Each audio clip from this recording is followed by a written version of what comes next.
And now we're going to get started with the event we have been so waiting for.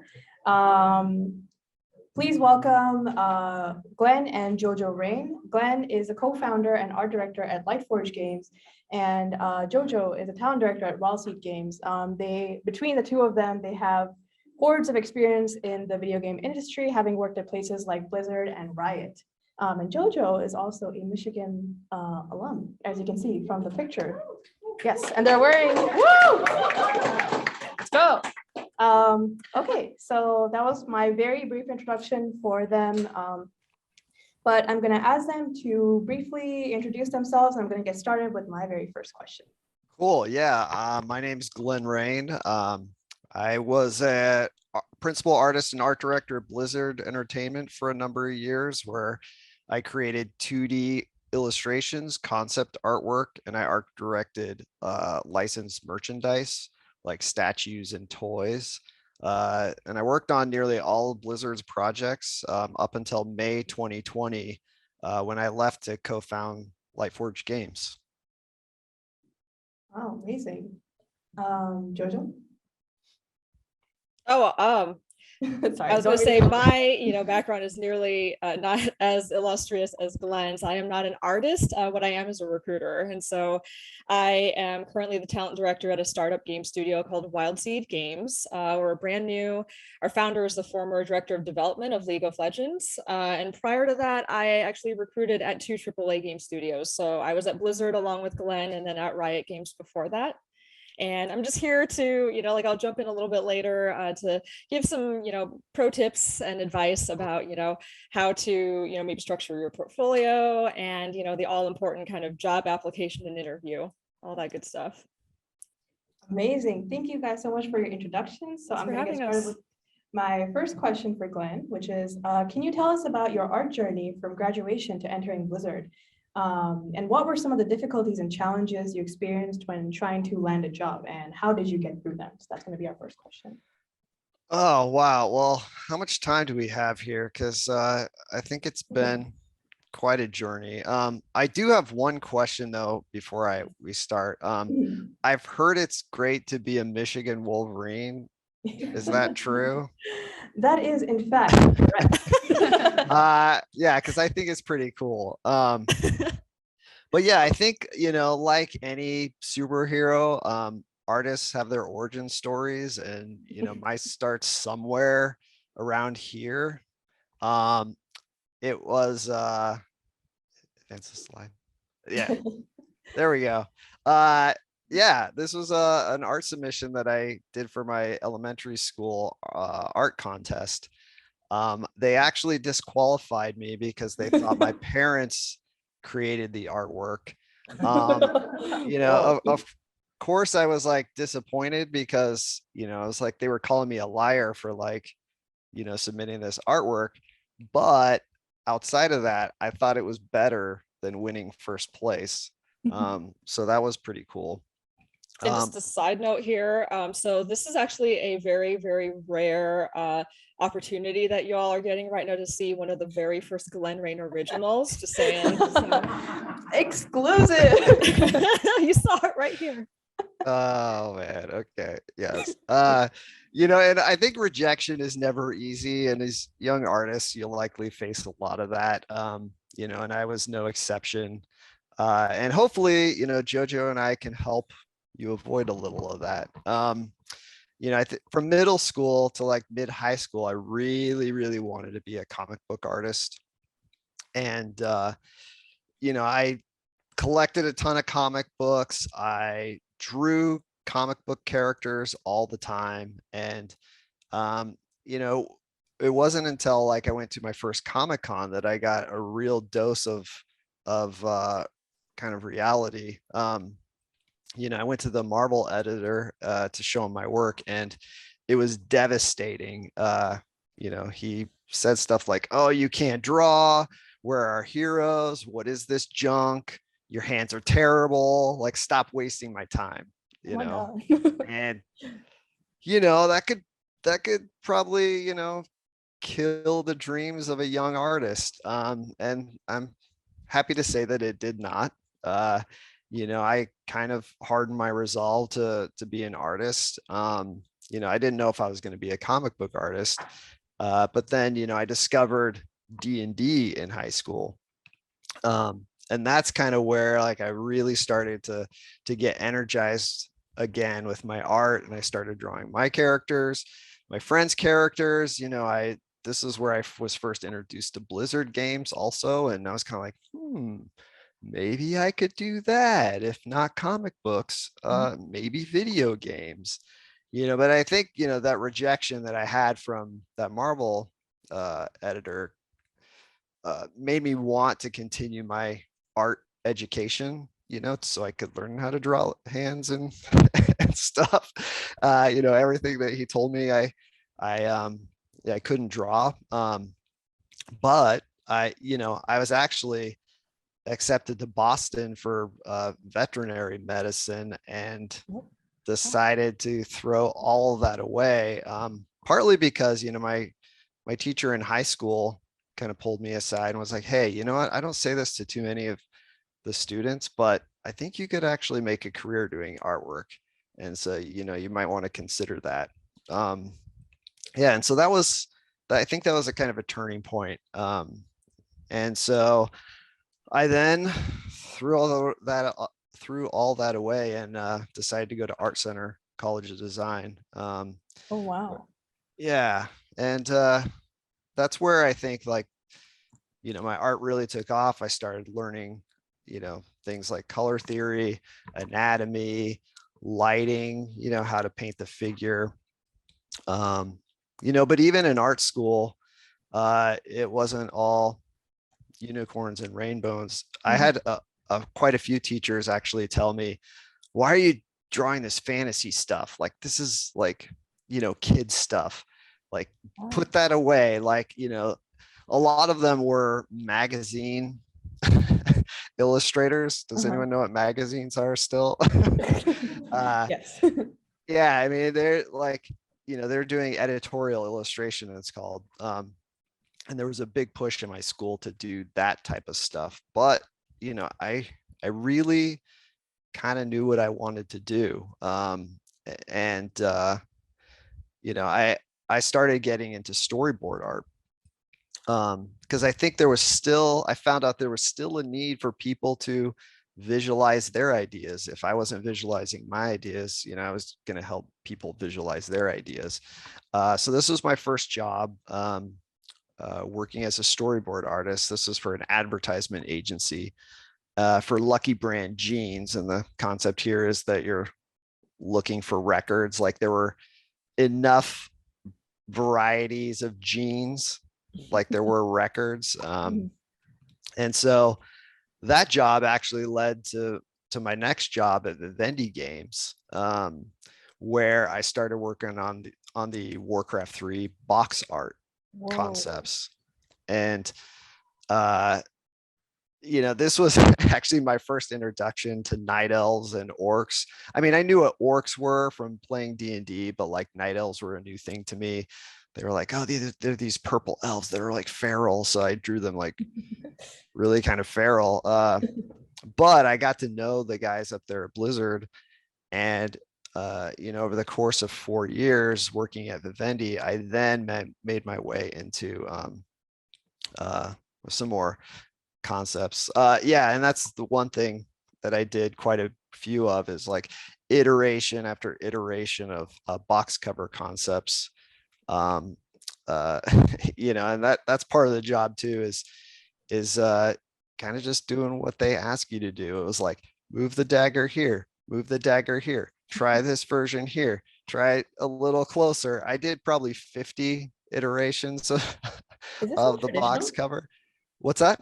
Is this all like pencil and paper, or? Yeah, pencil and paper. Oh my God. Yeah, I mean, this is actually like really before digital artwork really took off. At the time, I had a Wacom tablet, but only at home, not at work. They, didn't really want to buy me one of those weird new contraptions. So yeah, it's like pencil and paper. A lot of these things were I scanned them in, but like on top of it were like cutouts of paper where I would redraw a dagger and like put it on top of the existing drawing, and then rescan it again and then do that again if they wanted edits and changes. It was kind of a pain. But yeah, so yeah, at Vivendi I started working on more and more illustrations and stuff, and for 4 years I worked at Vivendi, and they were starting to develop a new game called World of Warcraft, and they're like, hey, we need marketing artwork for this. Do you think you could do it? And I was like, yes, I can. I can. Because Blizzard was one of those companies that I really wanted to work for. Like, there were only 2 game companies that I wanted to work for, and one of them went out of business. So I was like, I only have one option.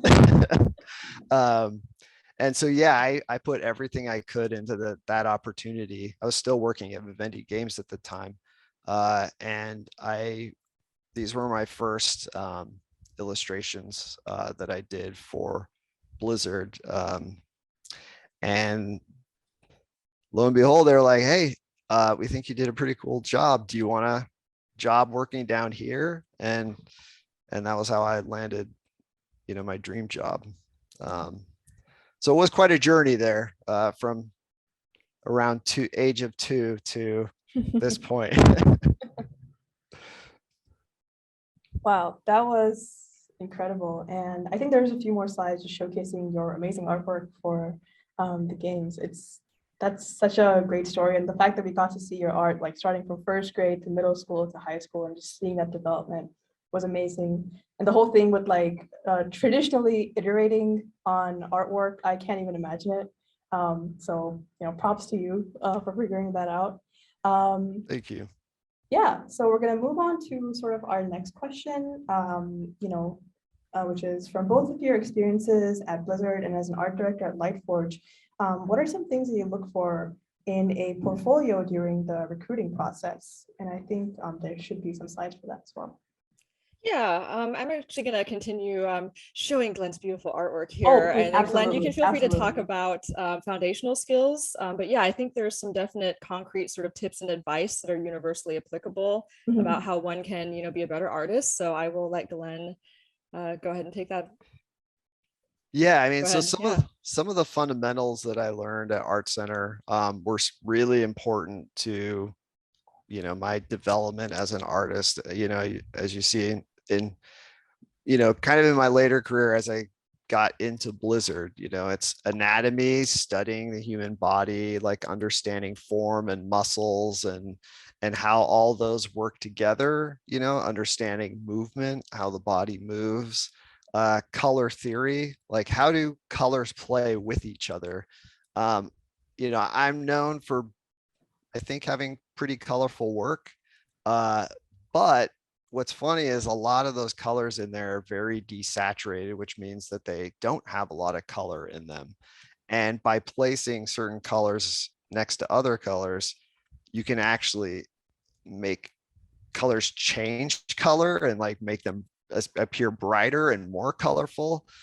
So understanding how color theory works, how contrast works, values, lights and darks, and also lighting is really important too. And all those are really,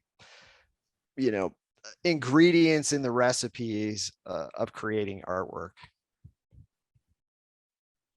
Amazing. Yeah, thank you for that insightful answer. And just like looking at some of the art, when I was very, very young, my cousin is a huge World of Warcraft player. And I recognized some of the art as like what I used to see when I was a kid, and I was just floored. So that's amazing. But yeah, in terms of like while you look for a portfolio during the recruitment process, Jojo, if you have any tips and stuff, let you take it away. Yeah, I do. I'm actually going to try to give the TLDR version. It could potentially be a much longer presentation, but I will try my best to kind of like hit all of these points and sort of speed through it. So, Glenn talked about foundational skills. Another big thing is understanding the job that you're applying for. So, you heard Glenn earlier talk about the differences between, concept and illustration a little bit. So, concept is going to be all about ideation, being able to generate lots of ideas and explorations quickly and respond to feedback. It's this continuous kind of iteration loop. Whereas illustration, if you're going that route, is going to be more about polish, right? Like it can take weeks or months to complete one piece of splash art or key art, like all the stuff that you saw earlier. When you see like a BlizzCon poster or like Riot's Arcane piece, that is a thing where you have to break it apart in layers a lot of times. So each character is usable on its own as an asset. So understand when you're applying, like what is the need that this studio is seeking to fill. Part of this also, an extension of understanding the job, is knowing how to hit the style. So I feel like you all actually have a handle on this. I saw some of the WolverineSoft games and like Ragnarok, for example, like you see that and you immediately go, Hades. It's unmistakable. I'm going to put Amber. I don't know if Amber is here on the spot. I'm going to embarrass Amber, and by embarrass, I mean praise, because the art is beautiful for that game. I mean, that was like really an example of, being able to break apart, identify, and interpret the house style. So, again, look at your favorite games and what are those distinctive features, and then kind of as a follow-up to that, you might be asking, so, I know I can hit the style. Can't the hiring team extrapolate based on my work that I can do it? And the answer is unfortunately no. They're a lot less imaginative than you might think. You do have to show that you can understand the style and tailor the pieces that you show them to the role that you want. Because, like Glenn, for example, his work is very colorful, it's very stylized. People don't often approach him to do like dark, gritty, hyper realistic, right? Like it's just not something that they associate with him. So just be mindful of that. Curate your portfolio. So, like a couple things here, you will generally be evaluated based on your weakest piece of work. That's not to scare anybody. That's just to say that, in the overall kind of consideration, that is the thing that happens. So you want to go for quality, not quantity. I definitely would advise to, instead of having pages and pages of relatively unimpressive samples, definitely put like your wow content, like your really impressive, like best pieces, front and center. The hiring team, if they want to see more, if you've intrigued them enough, they will ask you for more, and they'll ask you to do, an art test or something like that. And I would also recommend, when you're applying for a job, just to think about user experience. And like, this is not meant to discourage. When I say this, it's only to present kind of a realistic view of the competition for these jobs. So for one concept artist role, a AAA studio will usually get hundreds, if not thousands, of applications. It is not unlike applying for a top tier university, which I know all of you successfully did, and you're all sitting here today. So, it's not like an insurmountable thing, just that it's competitive. And then so you think about that, and a recruiter like myself might have up to 30 different open job requisitions. So you have your 30 times, hundreds or thousands. Trust me, I wish more than anything that I could devote more time to evaluating your work. It's like, I live with an artist. I've married one. I work with artists all the time. I appreciate that everyone puts their heart and soul into making their art. I don't want to respect that. There is also an active tension between the recruiter and hiring team wanting to devote more time to your application and the realities of hiring at scale. So help me help you. I know this sounds like a super obvious thing. Make sure your contact info is correct. Believe it or not, that's the thing that happens. Make it easy to find. Do like a second pass to make sure that you're addressing the correct studio. I don't know how often at Blizzard I saw Dear Riot Games as like the opening of the cover letter. And I get it. I'm not kidding myself that like mine's the only studio that you're applying to. But just, give it a once over before hitting send. And then in terms of making it possible for us to actually review your work and the presentation, just removing any potential obstacles or barriers is great. I love ArtStation. My hiring managers love ArtStation. It's the industry standard.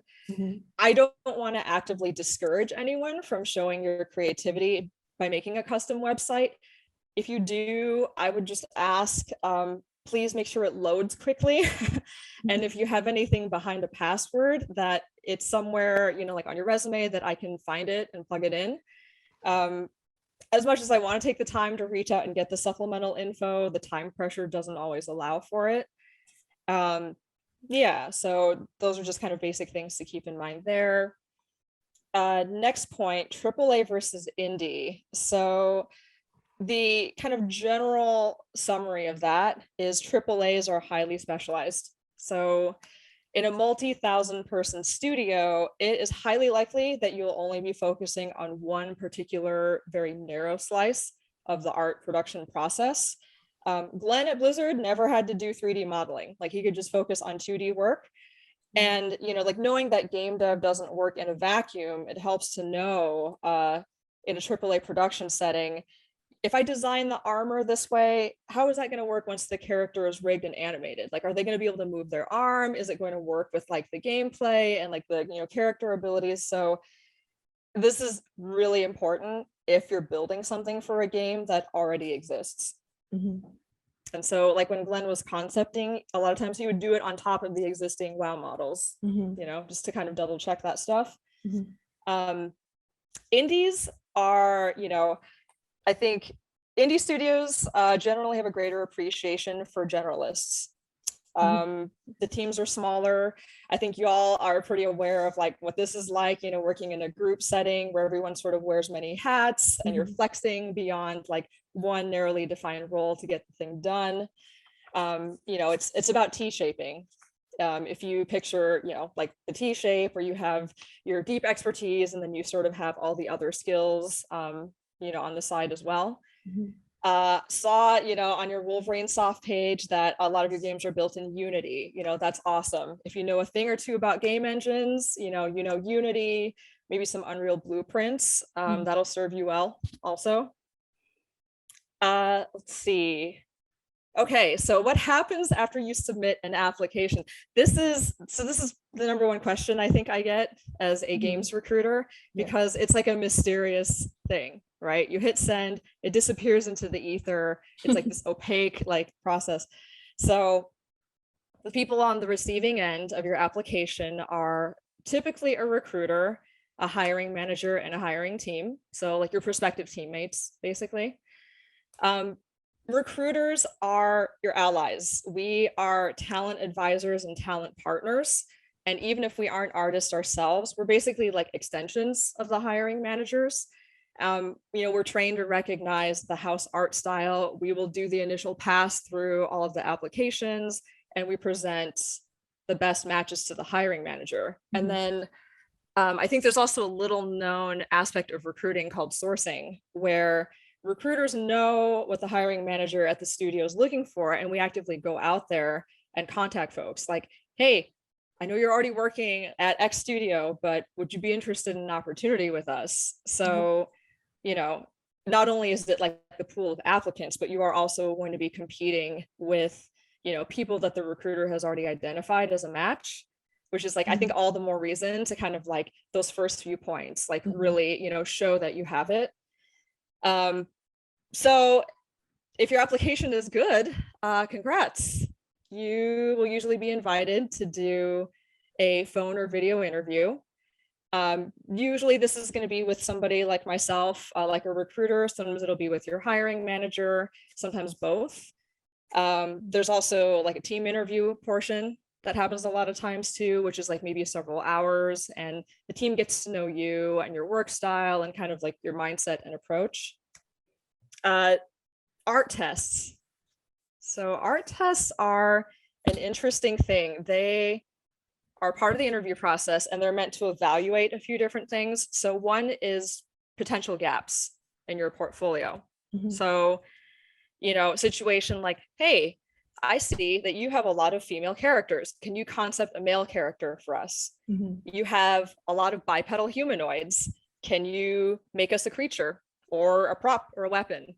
You know, like, why don't you design the U of M campus, but do it in like Summoner's Rift style, right? Something like that. And the assignments are designed to make it so, you know, they'll see if you can work according to a creative brief, like according to directions, to time constraints, and then also to see how well you respond to feedback. You know, a lot of times there's like a multi-stage thing. You give them a set of thumbnails, the team picks one, you do like a line art or turnaround, and then they give you feedback. We like this, we didn't like this, do more of this, and then see how you sort of incorporate it in the final, you know, outcome. So yeah, I think that was a lot of talking. I'm sorry. But basically, you know, just to say that, you know, we want you to succeed with the interviews. My goal is to get you a job. It is a win-win situation for, you know, the game studio to fill a need and for you to get your dream job. So, you know, if you're doing an interview, if you've gotten that far, that means we like you. You are already past the hard part. The hard part is the portfolio and like the heavy lifting of creating the art pieces, right? Yeah. So yeah, you're pretty much good to go. I would recommend maybe taking some time to read up on the company culture, get to know their core values, and maybe think of some examples of how you have actually embodied or like how you relate to those. It's, you know, good talking points for the interview. And then just remember, you have power. I know it doesn't seem that way maybe necessarily, but believe it or not, you have power. As much as they're interviewing you, you are also interviewing that team and that company to make sure it's a good fit for you. You know, like everybody has a ton of options. There's a lot of studios out there. They're trying to make their, you know, a good impression on you too. So just remember that. And then I just a little bit more talking, and then you know, hand it back to Glenn. But you know, you all are the leaders and best. The fact that you're here at U of M means you're committed to excellence. So I just wanted to showcase, you know, a few examples here of, you know, concept artists who have 2 years or less of professional experience, who have been hired by AAA studios, and kind of walk through, you know, like why I think, you know, they were probably hired. So.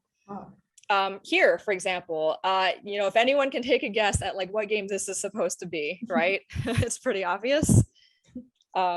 Great. So you can see that, you know, this artist, Natalie, understands the house style. What I really love about Natalie's portfolio too is, what's that? Oh, I said League of Legends. Oh, yes. Thank you, bud. Yeah, in case anybody hasn't played it or isn't familiar. Yes, thank you. So what I love here, and what the hiring manager probably really loved, is that Natalie showed us her thought process with the reference board on the upper left. This is like, this is what informed my thinking around what this character should look like. Upper right here is going to be those explorations or iterations of what the character could look like, so the actual concepts. And then, you know, this artist went above and beyond by imagining this character's move set and personality with like the expression, the facial explorations too. And it's not to say that you must do all of this, or like this is, you know, you need to have all of this present. But these are all, you know, things that kind of like really raise the bar on it. All right, so this example, this artist, Ben, any guesses what this game is? Any guesses from the audience? She said from the audience. Okay. Glenn? Okay. Overwatch. How did you know? Yeah, so Overwatch has, you know, the comic book inspired lines. It's this East meets West, you know, kind of style, also very stylized, you know, kind of an optimistic, heroic, you know, positive world. So the color reflects that, the shapes reflect that. You can see that this artist, you know, understands the style as well. There's 5 distinct variations of the character on the left there. Also, Overwatch being a first-person shooter, it's, you know, a player-focused thing to have the image there on the lower right, where you actually see what the weapon looks like from the player view. This was something that was very thoughtful, that I thought was like a very cool thing to do. You know, above and beyond just like, well, here's the turnaround and like, here's the move set, but this is actually like you as the player in the game will see this. So, and then finally, I know that we have been showing a ton of character concepts, but there's actually a lot of need out there for environment concept too. Yay. Yay, please, you know, consider environment as an option. It is so important. You know, you can do anything from a fully rendered scene to a diorama to like beautiful architecture, foliage. It's such a crucial part of look dev and setting the tone and like really making a game immersive. So like shout out to all the environment artists out there.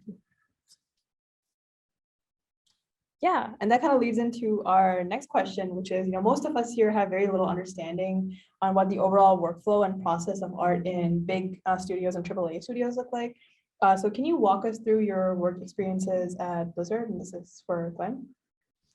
Yeah, so there's a few different types of processes. You know, mine has been really a focus on illustration over the years, but I have done quite a bit of concept artwork too. There are differences between the two. But for illustration, it usually starts with a thumbnail. And so I'll present those thumbnails to the stakeholders. Usually there's an art director involved. Possibly the marketing team is looking at this too to make sure that it's representing the product in the way that it wants it to be represented. So there's a lot of people involved in making decisions about what the artwork looks like at the end of the day.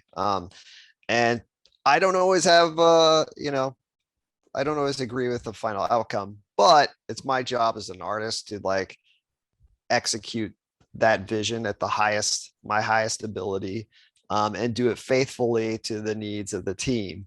So here I was presented with a creative brief that said, please draw a priestess of Elune sitting next to a moon well.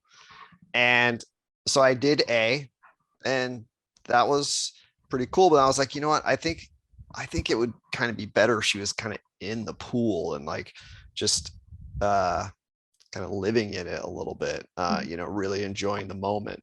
So I did version B and C and presented that to the stakeholders. They ended up liking C.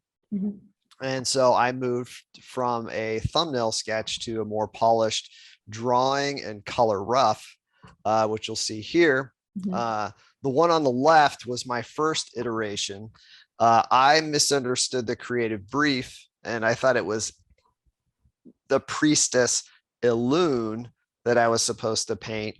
And so that they were like, oh, that's not what we want. We actually just want a priestess of Elune.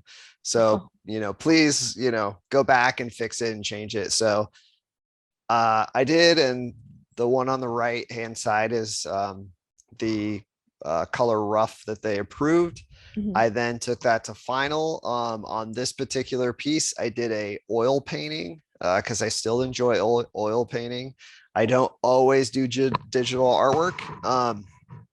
And so that one on the left was the final result. And then the one on the right was, you know, it goes through a process. You know, if it's a gold card, is that what that's called? Gold card? Okay, good. And, you know, they might add effects to it. They might, you know, change it up a little bit. You know, they have artists on the team too that, you know, may do tweaks to the final artwork.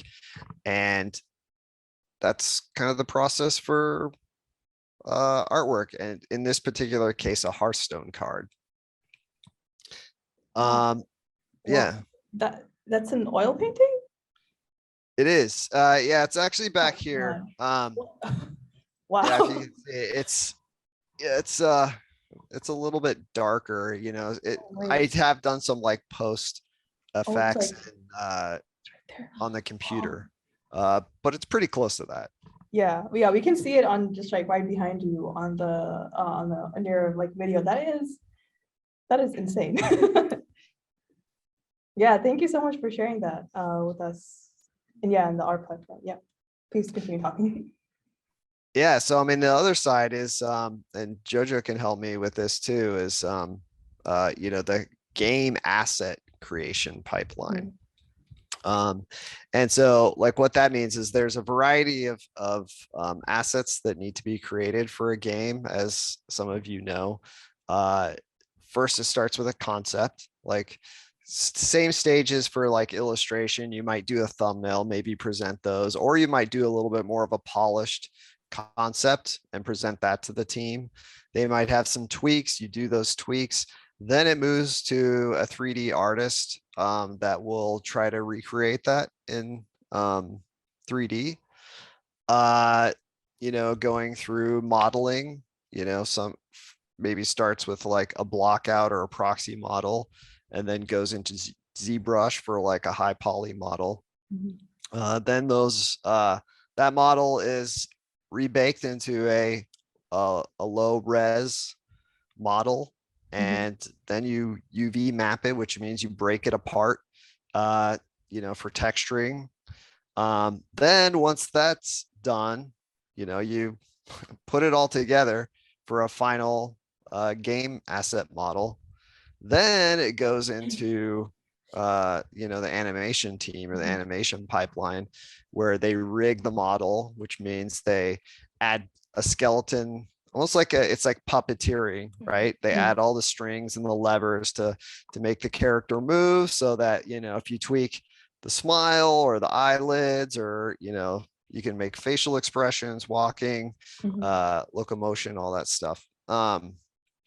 And final result is adding,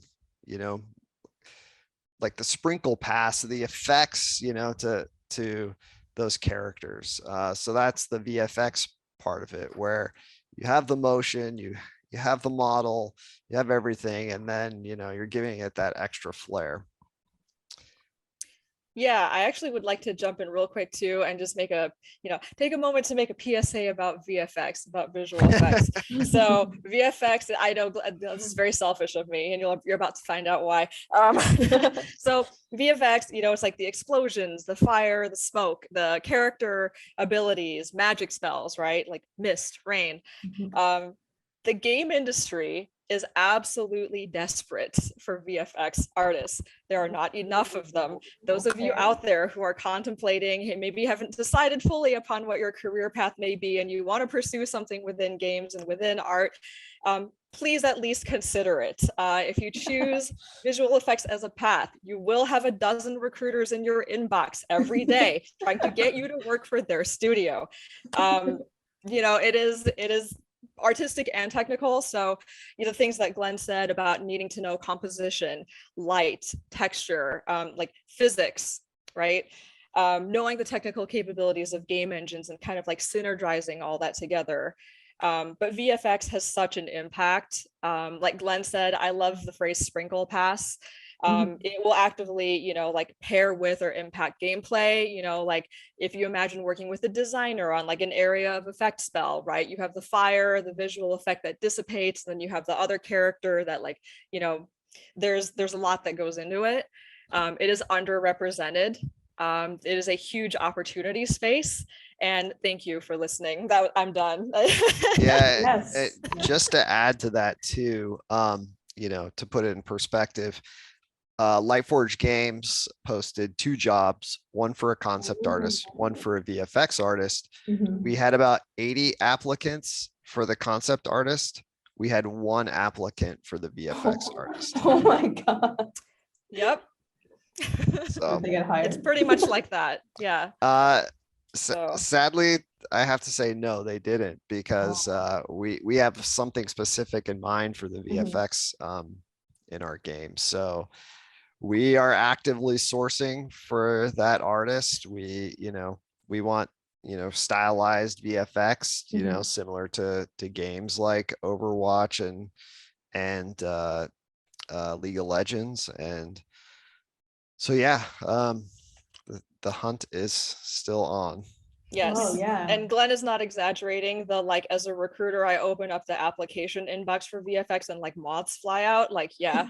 So All right. again, just, you know, putting that out there. And then if any of y'all are interested in maybe taking a deeper dive into any of these particular areas on the bullet points, Riot actually has a really great educational YouTube series. You might have already, you know, seen it or be familiar with it, but it's called So You Want to Make Games. And it's a 10-part video series that kind of breaks down really nicely what all of these things encompass. So.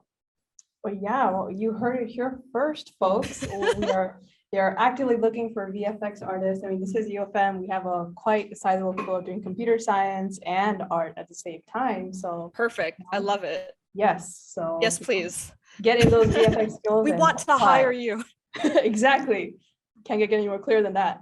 All right. Thank you so much for that amazing talk on like what it takes to sort of be an artist and kind of skills required.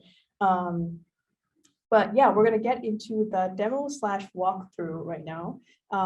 So yeah, Glenn, feel free to just kind of talk through what your art process is like. Yeah, so I mean, this is kind of similar to the Priestess of Alumna I was showing earlier, but is a bit more of a deep dive into, kind of the day-to-day. As the other one, as I pointed out, the other one, we start out with thumbnails. There's usually some sort of assignment. In this case, it was the inside box art for, which one? They're all starting to blend together. Dang. Is it Cataclysm? I don't know. One of the expansions to World of Warcraft way back when. And yeah, it was just exploring ideas. Like they knew they wanted goblins versus a worgen facing off, with each other. And so it was really about pose exploration and trying to figure that out with them, like what they were looking for exactly. They might show me a comp of like what they're kind of thinking.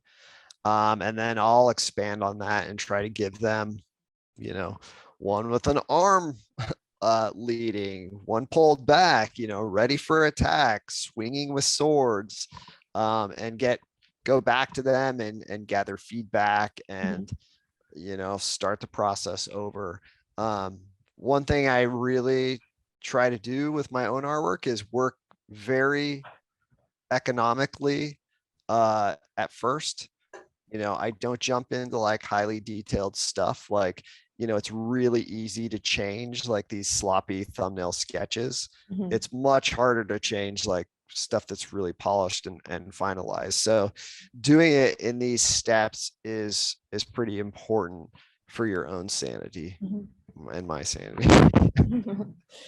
So yeah, then I might take one of those thumbnails and do like a value study and like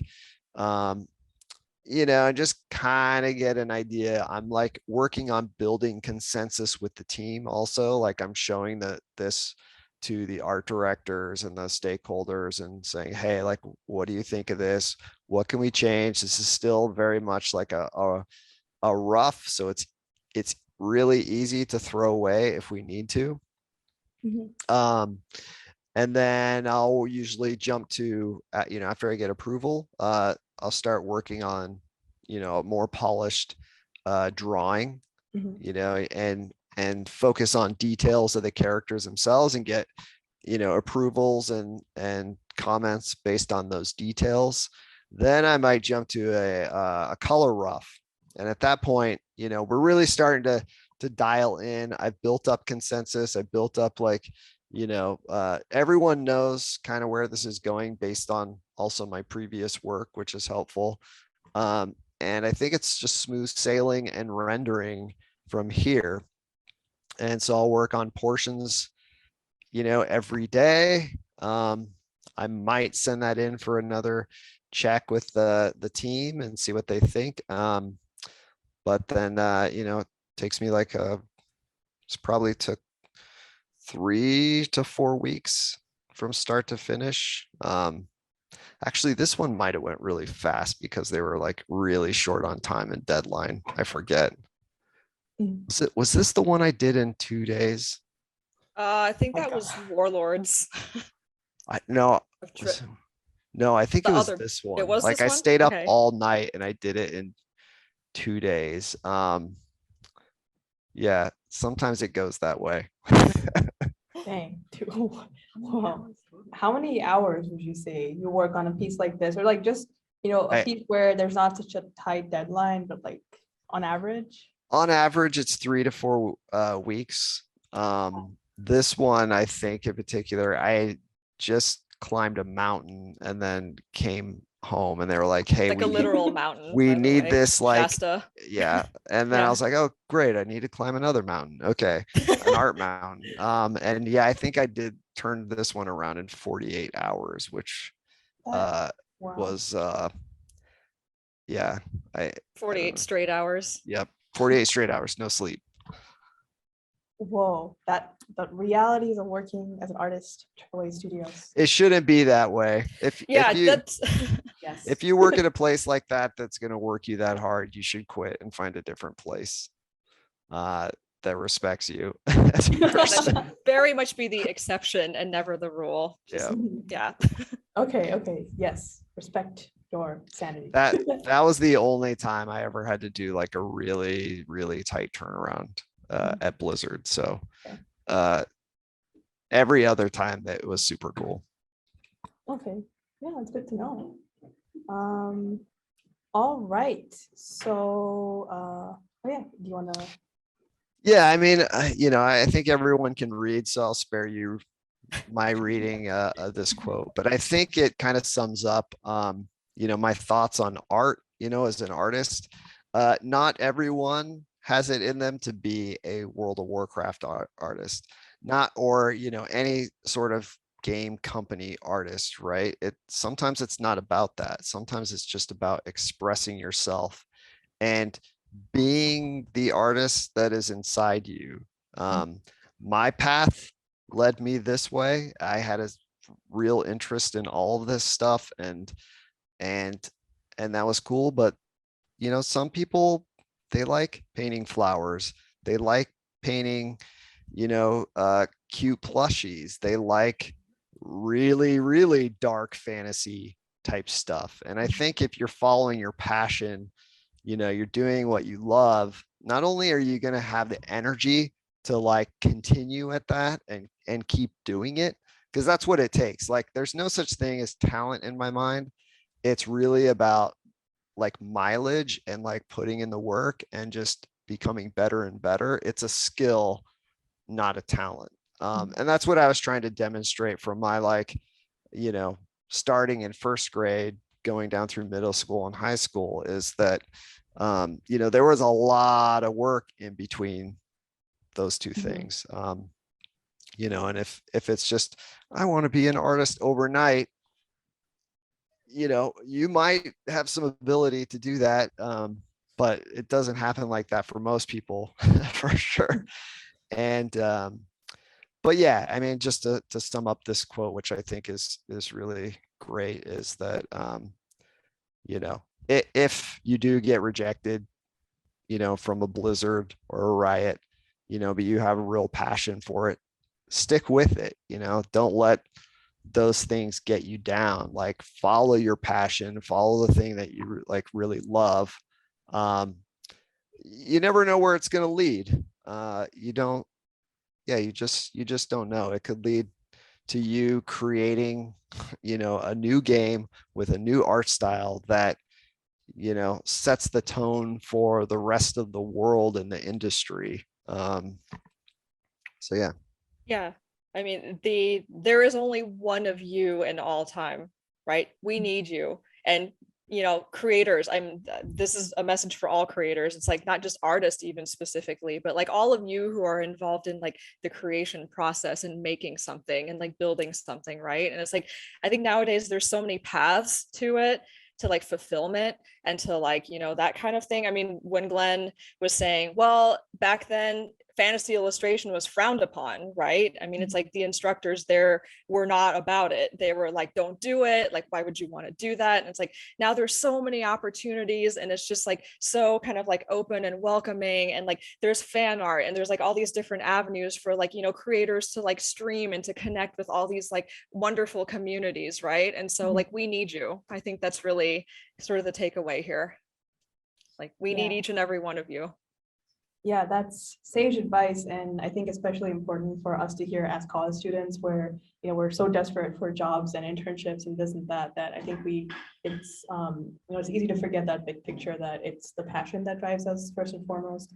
But yeah, thank you, Glenn and Jojo, for that fantastic presentation, and thank you for bearing with my questions and talking to me. We're gonna open it up to the audience now for Q&A. I'll ask Abby to pass around the mic to anyone that might have questions.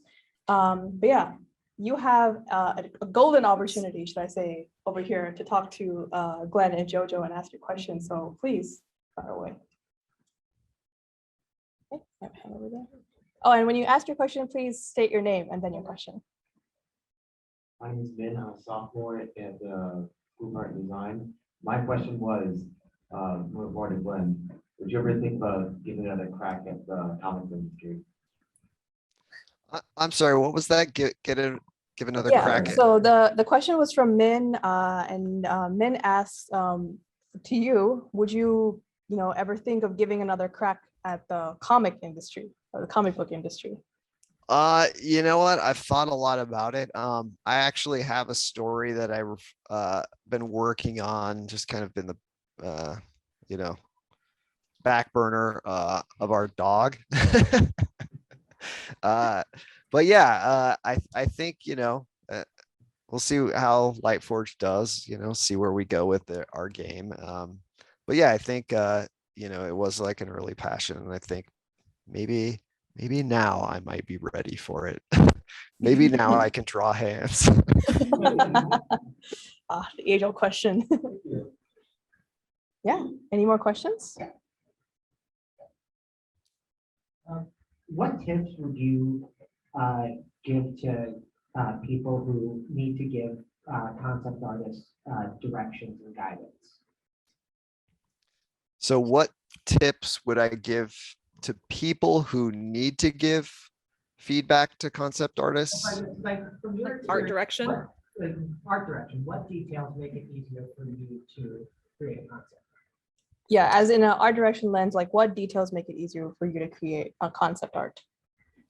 Yeah, I think a solid idea of what they're looking for is key. So knowing what you want from an artist is important.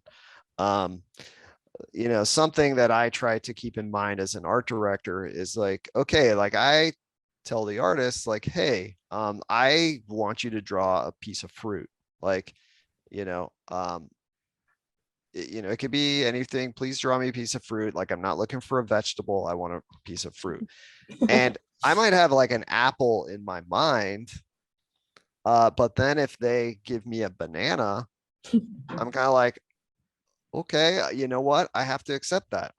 My creative direction, if I had something specific in mind, wasn't very thorough if I wanted an apple and they gave me a banana.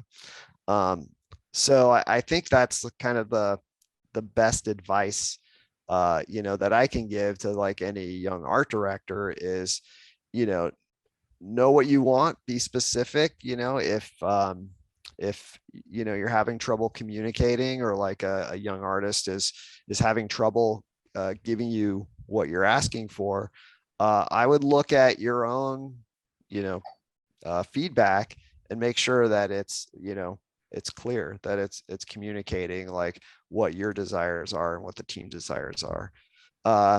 Does that answer the question? Yeah, thank you. And that question was from Nikhil. Cool. Yeah, Thank you. all right. More questions?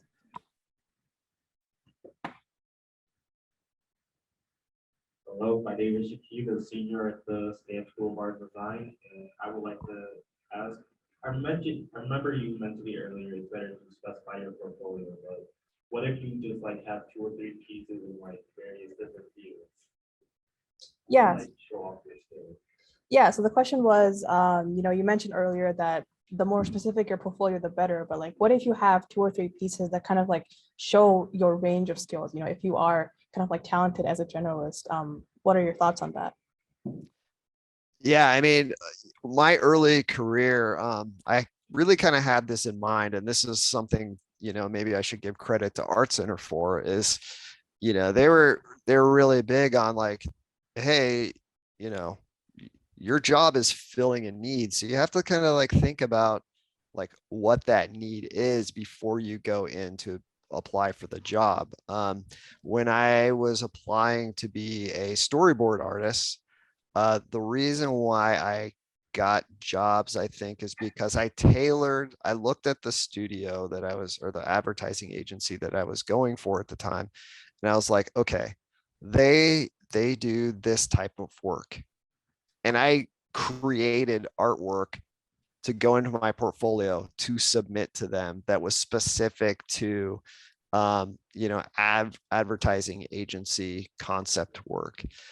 When I applied to video game companies, I had a completely different portfolio to show, that had none of that other stuff in it.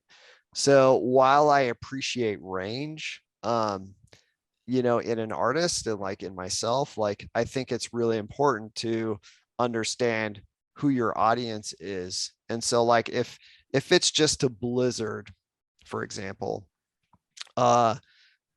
you might take into account like a Diablo style, a WoW style, an Overwatch style, like, anything related to the studio. That could go in your portfolio, but what you wouldn't want to show is, your awesome, Mickey Mouse drawings, or something like that. Yeah, great, thank you. Okay, I think we have time for 2 more questions. So we have some questions. So, yeah.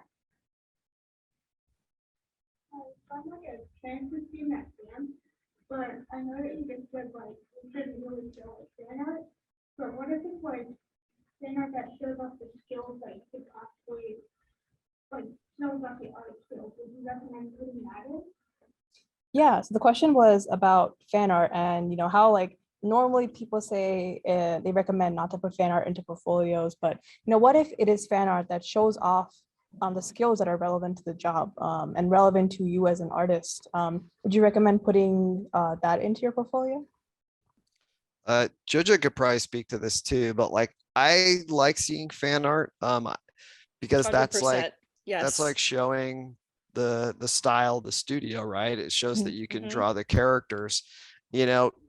When I went to Marvel and showed them my work, that was one of the things that the guy pointed out. I was like, where are our characters? I don't see any of our characters. Like, how do I know you can draw Spider-Man? Or, I don't see Spider-Man. What's wrong with you? Like, and so like, if you're showing something completely different, like then, to the studio that you're applying for, they're not going to be able to make that connection, because I think, like I said, the competition is really high. They have a pick of the litter of who to pick from, right? And they're like any art director, although they might think that this person can give them, they might want to give them a shot, or they might take a risk on them. They have somebody presenting a portfolio that's like exactly what they need. It's like a puzzle piece, right? And it's like, okay,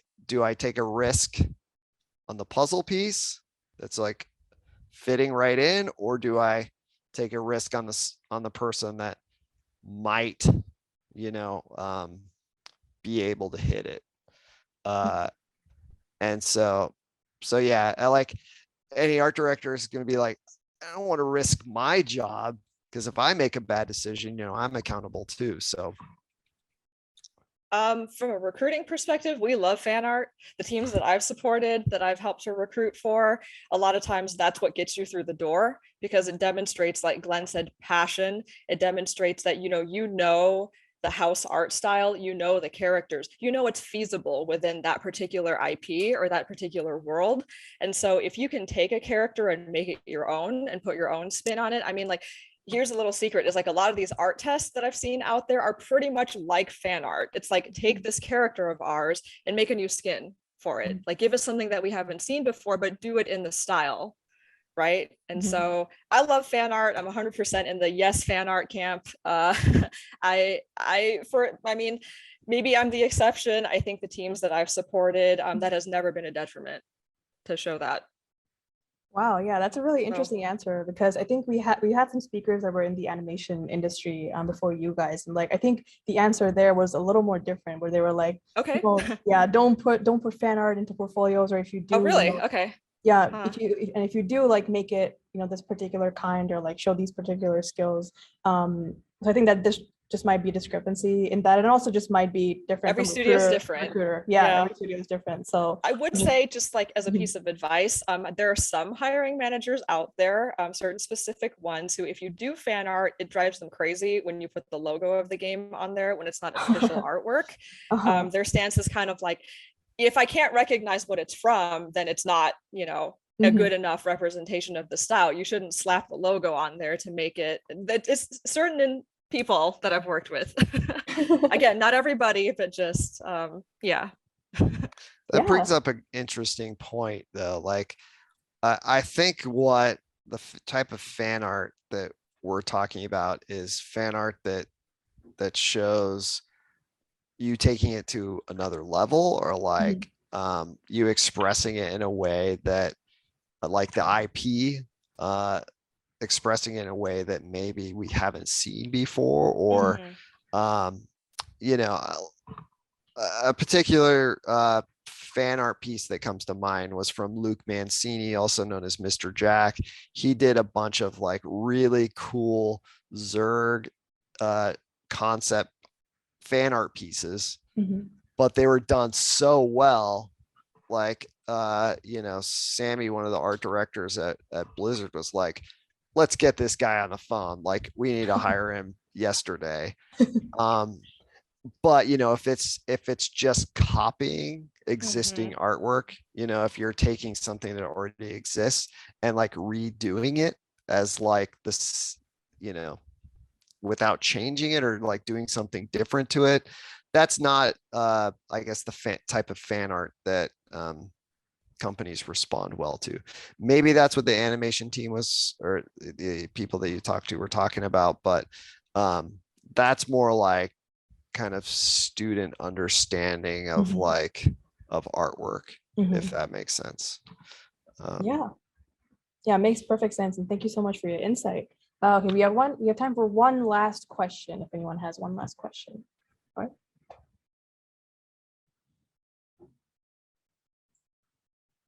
So I know you talked about like the importance of like showing that you can like pull off the style that the company is like portraying. What about like in your portfolio? How would you like go about showcasing like work that's like in your particular style, like showcase that of like your own unique ability or something like that? Yeah, so the question was about, you know, you talked about how it's important that you can demonstrate that you know the style of the studio that you're applying for, but how do you kind of balance that with showing your own voice and your own unique style in your portfolio? Because, you know, and some advice that we've gotten from past speakers is that, you know, don't put work in your portfolio. Like if you don't like drawing cars, and if you put cars in your portfolio and you get hired for drawing cars, you know, you're not going to enjoy drawing cars. So how do you balance that, you know, drawing in the studio style versus you're keeping your own unique style in your portfolio?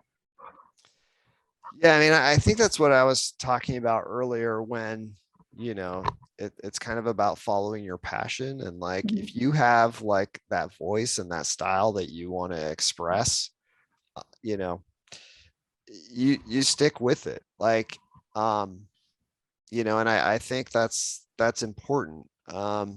If you can bend your style a little bit and you're comfortable with that to kind of hit a house style, you know, and you feel good about that, I think that's okay. I mean, ultimately at the end of the day, game art is commercial artwork, and, you know, it serves a purpose. And you know, I have that feeling inside of me too. It's like, oh, don't bother me. Like I am an artist, you know, please. Like, you know, I would just want to create and do my thing.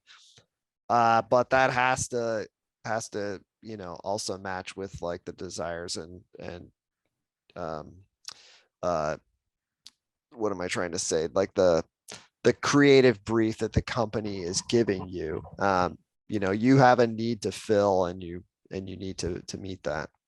I mean, I think so for me, and like not to like, you know, jump on it, but I just thought of, you know, an example, which is Laurel Austin. I don't know if you're familiar with this artist, but she's incredible. You know, was at Blizzard. I believe she's currently at Dreamhaven, Secret Door, Moonshot, one of those. Anyway, so, you know, Laurel has done some really amazing commercial, like in-house work for Blizzard. She also has a book all about dinosaurs. You know, and it's also very popular. And like when she goes around to artist alleys, when she does, you know, Comic Cons, like back when that was a thing, pre-pandemic and all that, you know, she would be at like Lightbox Expo or whatever. I have a copy of her dinosaur book, right? And it's like, that is her true personality that shines through. There's no Blizzard, no trace of Blizzard characters in it at all. And that's equally strong, and that's equally her. And so I think it's entirely possible in your portfolio that you can assert, you know, like that unique personality of yours and like your unique passion. It can live side by side with your commercial and professional work. Like I personally think it's very possible. And a lot of artists do that. They have like personal work that they call out specifically, you know, on their ArtStation or their portfolio, like personal work. So right, yeah, you know, kind of like delineating your portfolio to being, you know, like professional work, and then having your own personal work. Yeah, and that demonstrates range too, to kind of like, you know, revisit the previous question too. Yeah, great, thank you so much for your answers. One last question for me is that can our members contact you, Jojo or Glenn, on LinkedIn or, you know, via any other channels? So if they have any questions or you would just like to talk more about these concepts, are you guys available to contact? Please. Yes. Okay. By all means, yes. We would not be here if we did not want to be a resource and a support for you all. So that's so nice to hear. And would LinkedIn be the best way to reach you guys? Sure. Yeah. I mean, that works for me. I'm on there all the time as a recruiter. So yeah, I also answer a lot of questions through Instagram also. Instagram, okay. Yeah, we'll be sure to link those two just so you guys can ask, you know, Glenn and Jojo any questions, and also thank them for being here today. But yeah, that kind of concludes our main part of this presentation. Glenn and Jojo, thank you so much for being here, for your amazing presentation. You know, Go Blue, it means so much to have, you know, two of these amazing industry people, you know, wearing Michigan stuff, and you know, so yeah, thank you so much for coming. You know, you guys can feel free to hop off the call now. We're just gonna get into some housekeeping stuff, but before that, can we have a round of applause? Thank you. And so much gratitude and appreciation back to all of you for having us here today. It was an honor and a privilege. Thank you so much. Yeah, thank you. We enjoyed every minute of it. So are we gonna get air. Oh, there's Foxy. Okay, oh there's my god. Yeah, there's our comic book hero. Oh that is so cute. The comic book hero is here. So cute. Aww. All right. See ya. Thanks so much, everyone. Have a good evening. Good luck with finals. Take care. Good luck. We're gonna share this. Okay, thank you. Bye-bye. Bye.